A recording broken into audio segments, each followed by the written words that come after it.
देखिए मुझे लगता है हर एक सिर्फ हिंदुओं की बात नहीं है यहाँ पे। मुझे लगता है हर एक जाति विशेष के इंसान को इतना अच्छा लग रहा होगा क्योंकि इस मौके का मुझे लगता है हम 500 सालों से इंतज़ार कर रहे हैं। मतलब हर हमारी पीढ़ी दर इंतज़ार करती है कि चलो ये तो चीज़ होनी चाहिए। तो मुझे लगता है हम बहुत ही उल्लास है, सब लोग बहुत खुश हैं।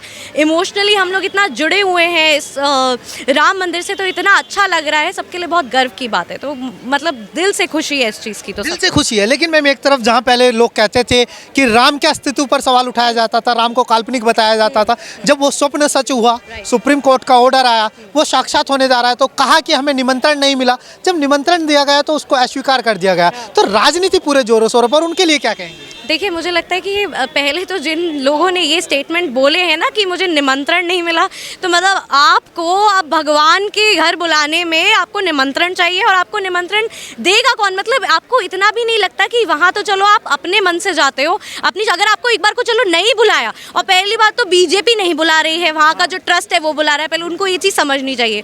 और दूसरी चीज़ ये कि आप जब ये चीज़ एक बार बोल भी रहे हो तो आप एक बार खुद सोचो कि आप बोल क्या रहे हो। कि मुझे तो भाई भगवान की तरफ से कोई इनविटेशन नहीं है, इसलिए आप इतने बड़े हो चुके हैं कि अब आप ये स्टेटमेंट बोलेंगे कि भगवान ने बुलाया नहीं इसलिए हम जाएंगे नहीं। चुपचाप प्राण प्रतिष्ठा हो रही है वहाँ पे, इतने व्रत रखे जा रहे हैं, अच्छे से पूरा कार्यक्रम हो रहा है। और रही बात बीजेपी फायदा उठा रही है, जो लोगों के स्टेटमेंट आ रहे हैं, देखिए बीजेपी ने अपने मैनिफेस्टो में लिखा था राम मंदिर, उसने चुपचाप राम मंदिर पे काम किया और वो चीज़ अभी सबके सामने दिख रही है। लेकिन आप चलो ये कह रहे हो बीजेपी फायदा, तो आप उठा लेते। 70 साल से आपके पास समय, इतने टाइम से जब कांग्रेस थी तो वो उठा लेती इस चीज़ का फायदा। तो उसने तो ये चीज़ की नहीं, तो इस चीज़ का फायदा उठाने उठा। और आप मुझे एक चीज़ बताओ कि अगर ये चीज़ कांग्रेस ने की होती तो क्या वो फायदा नहीं उठाते? दूसरी चीज़ ये आप सुनो, अभी इससे पहले जब कोई भी चलो इलेक्शन होते थे, कुछ होते थे, 2 मिनट भी पीछे नहीं हटता था कोई भी टोपी पहनने से या चादर चढ़ाने से। तो आज जब हिंदू भाइयों को इकट्ठा हुआ देख रहे हैं तो उनको इतनी प्रॉब्लम हो गई है कि अपने मुंह से कुछ भी निकाल रहे हैं, कभी मांसाहारी बोल दे रहे हैं, कभी कुछ बोल दे रहे हैं। तो मुझे लगता है कि बीजेपी के खिलाफ होते होते वो इतना मेंटली मुझे लगता अनस्टेबल हो गए हैं ये लोग कि वो लोगों के इमोशंस के भी खिलाफ हो गए। मतलब कुछ भी बोल रहे हैं, भगवान पे ही आरोप लगा दे रहे हैं, उसके बाद माफ़ी मांग ले रहे हैं। मतलब ये तो खेल बना दिया है। माना कि चलो हिंदुओं का नेचर, ये हमारी ना आइडियोलॉजी है, हम लोग बहुत टॉलरेंट नेचर के रहे शुरू से ही, सहते जाते हैं। लेकिन उनको ये चीज़ समझनी चाहिए कि कितना सहेंगे। आप कुछ भी बोल देते हो, पहले कीड़े मकोड़ों की तरह मार दो, फिर माफ़ी मांग ली, ठीक है माफ़ करा, अब आपने मांसाहारी बोल दिया। आप अपमान कर लो, जितना आप कर सकते हो कर लो, लेकिन कहते हैं ना कि वापस आप पे जब आएगी, देखो कोई भी अंधा नहीं होता है, ठीक है, बिल्कुल सबको सब कुछ दिख रहा है। अभी जो राम मंदिर के टाइम पे जिन अगर इन लोगों को लग रहा है कि अभी ये लोग करके जनता का इनको सपोर्ट मिलेगा, तो ये लोग बहुत गलत सोच रहे हैं। कोई सपोर्ट नहीं मिलने वाला है इनसे। वो कह रहे हैं कि देश में और भी तो मुद्दे हैं। राम मंदिर का जो प्राण प्रतिष्ठा का कार्यक्रम है एक आस्था का विषय था, लेकिन बीजेपी ने या आरएसएस ने इसको इतना बड़ा बना दिया कि लोग और मुद्दों से हट गए, जैसे महंगाई है, बेरोजगारी है, तमाम मुद्दे थे। तमाम मुद्दों पे जो मैनिफेस्टो में बीजेपी भी कर सकती थी, उसने अपने उस पे वो खड़ी उतरी। वुमेन रिजर्वेशन बिल आया तब प्रॉब्लम हुई, जब और चीज़ें की तब प्रॉब्लम। मुझे लगता है कि सत्ता में अभी बीजेपी है तो जो विपक्ष है ना, विपक्ष मुझे लगता है अपना काम ही भूल गया है। उसको लग रहा है विपक्ष का काम से विरोध करना होता है, बट वो ये चीज़ भूल गया है कि विपक्ष का काम सही चीज़ों का साथ देना भी होता है। और रही बार बार घूम फिरा के राम, अरे इतनी प्रॉब्लम क्यों हो रही है राम मंदिर से? मतलब अगर राम मंदिर बन रहा है तो मतलब बीजेपी जीत जाएगी, इसका तो कोई लीड, मतलब इतनी इलॉजिकल बातें आप वही मैंने आपको पहले भी बोला कि बीजेपी का विरोध करते करते ये कब धर्म का, राम का विरोध करने पे उतर आए हैं, इन्हें खुद पता नहीं लग रहा है। तो लग रहा है मैम 2024 में जैसे एक तरफ राहुल गांधी जी भारत जोड़ो न्याय यात्रा लेकर के चले हैं और बार बार ये दावा कर रहे हैं कि देश में ना पिछले 10 साल अन्याय के रहे।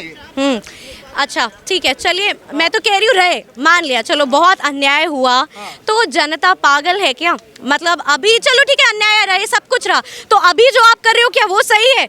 हिंदू धर्म के लोगों का, जितने लोग हम इतनी खुशी से अभी खुश हैं, जो राम मंदिर की भी प्राण प्रतिष्ठा होने वाली है, उद्घाटन होने वाला है, समारोह, सब जितने लोग अयोध्या जा सकते थे सब लोग जा चुके हैं। तो अब जो आप कर रहे हो, क्या उन लोगों का विरोध आप नहीं कर रहे हो? क्या उन लोगों की जो उनका दिल, जो उनके इमोशंस है, उन पे ठेस नहीं पहुंचा रहे हो आप? तो आप कौन सी सही चीज़ कर रहे हो? आप भी तो गलत ही कर रहे हो ना। बीजेपी पर आरोप लगता रहा कि तुष्टिकरण की राजनीति है, धर्मवाद की राजनीति करती है। तो अच्छा अभी आप क्या करने की कोशिश कर रहे हो? आप अच्छा आप अगर अभी जो राहुल गांधी जी के बारे में आपने जो बोला, देखिए उन्होंने भारत जोड़ो यात्रा भी की थी, मैंने बोला भी था उन्होंने ये चीज़ बहुत अच्छी की थी। उन्होंने देखो एट द एंड पॉलिटिक्स रहेगी, आप पॉलिटिक्स को राम मंदिर से जोड़ के ही गलती कर रहे हो। और रही बात अगर जो फायदे की जो बीजेपी को मिल रहा है तो उसमें तो कोई दो राय नहीं, क्यों नहीं मिलेगा? मतलब मुझे समझ नहीं आ रहा, आपको यही चीज़ समझ नहीं आ रही कि बीजेपी को फायदा क्यों नहीं मिलेगा? 70 साल से आप नहीं कर पाए, बीजेपी ने किया है, तो लोग अंधे थोड़ी हैं, उन्हें दिख रहा है ना, उन्होंने किया तो बीजेपी को वोट देंगे ना, हिंदू क्यों नहीं देंगे? लेकिन वो कह रहे हैं राजीव गांधी ने एक समय में ताला खुलवाया था राम मंदिर का।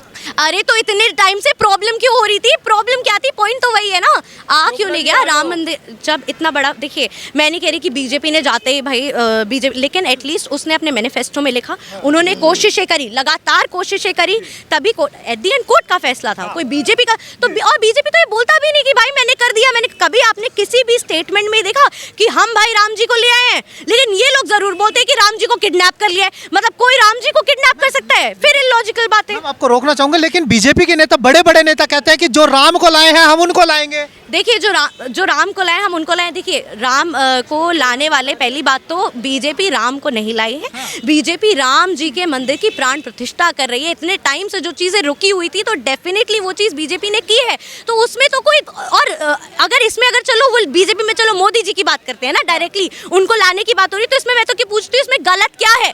क्यों नहीं लाए हम लोग? बिल्कुल ला सकते, क्यों नहीं लाएंगे? जब हम उन्होंने हमारी श्रद्धा का मान रखा, राम मंदिर अभी प्राण प्रतिष्ठा हो रही है, सब कुछ इतने अच्छे से हो रहा है, तो क्यों नहीं होगा? बिल्कुल होगा। लेकिन कुछ लोग कहते हैं कि एक अच्छा हॉस्पिटल बन जाता है, एक अच्छा विश्वविद्यालय बन जाता श्री राम के नाम से, तो भी मतलब प्रभु जी के हाँ, अब सबको यही चीजें याद आ रही, मतलब मंदिर ये मतलब गलती हो गई ना, मतलब मंदिर का आना गलती हो गई ना। अब हर चीज मतलब अब उनको हर चीज, चलो विपक्ष को इतनी आदत तो विपक्ष करना शुरू कर देना काम। विपक्ष सिर्फ डेरोगेटरी स्टेटमेंट्स क्यों दे रहा है अभी? चलो अच्छा ये कितने टाइम का ये चीज़ है? प्राण प्रतिष्ठा हो जाएगी, उसके बाद थोड़े दिन और, फिर उसके बाद क्या? उसके बाद तुम्हारे पास फिर क्या मुद्दे रह जाएंगे? तो जो चीज़ है, देखो भावनाओं को कभी आघात नहीं करना चाहिए। तो अभी जो चीज़ हो रही है, उसका जो चीज़ खुशी दे रही है, कम से कम खुश तो होने दो।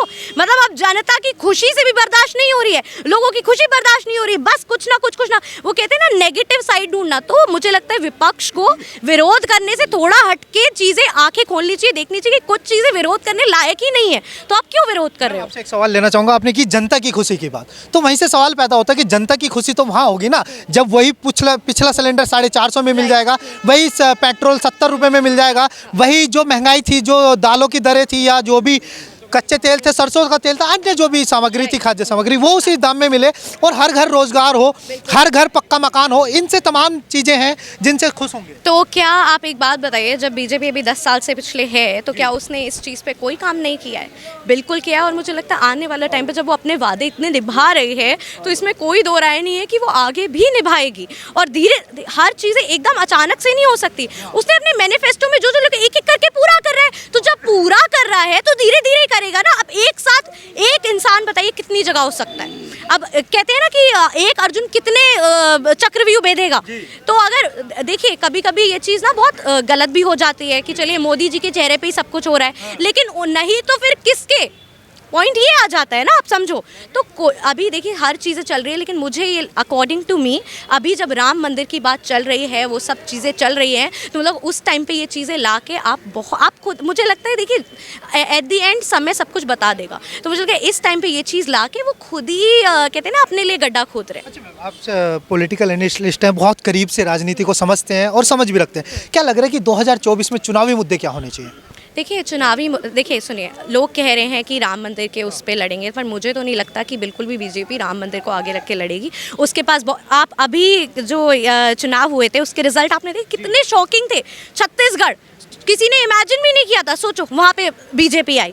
तो बीजेपी अपने ना काम के और अपनी स्ट्रैटेजी, मतलब इतनी बढ़िया स्ट्रैटेजी, हम पूरे दिन चैनल्स पे थे, आपको पता है, बीइंग अ पॉलिटिकल एनालिस्ट, हमने इतनी, हम लोग भी थे कांटे की टक्कर, लेकिन जब रिजल्ट आए सामने तो वो एकदम शॉकिंग थे। तो इसीलिए उनकी स्ट्रैटेजी इतनी अच्छी है, और अभी विपक्ष के पास टाइम भी है, बेटर है ये सब चीज़ें करने के बजाय अपनी स्ट्रैटेजी पे वर्क करें। आप समझ रहे हो, क्योंकि बीजेपी की स्ट्रैटेजी बहुत अच्छी चल रही है। बहुत बहुत धन्यवाद।